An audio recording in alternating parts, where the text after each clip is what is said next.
सबके बिनती करे छा स्वीकार है गे माँ, सबके बिनती करे छा स्वीकार है गे माँ। कान सुन ले न हमरा पुकार है गे माँ, कान सुन ले न हमरा पुकार है गे माँ।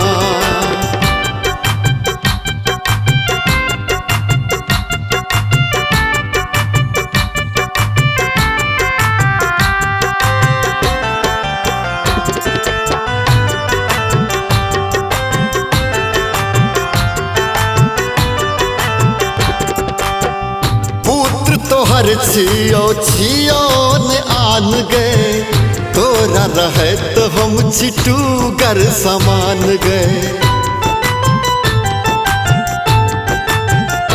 माँ पुत्र तोहर छियो बुझिया न आन गए, तोरा रहे तो हम छिटू गर समान गए।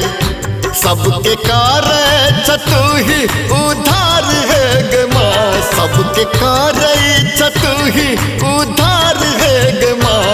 कान सुन ले न हमरा पुकार है गे माँ, कान सुन ले न हमरा पुकार है गे माँ।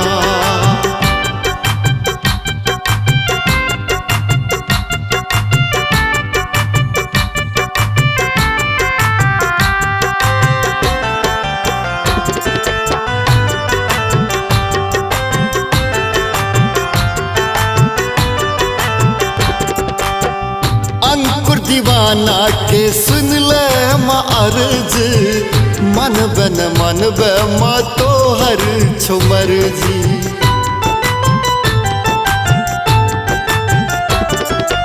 अंकुर दीवाना के सुन ले माँ अर्ज, मन बन मन बे तोहर छुमर जी।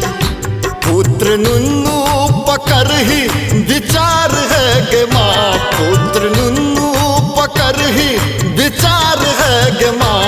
कान सुन ले न हमरा पुकार है गे माँ, कान सुन ले न हमरा पुकार है गे माँ। Recorded by MMP Studio, Madhubani।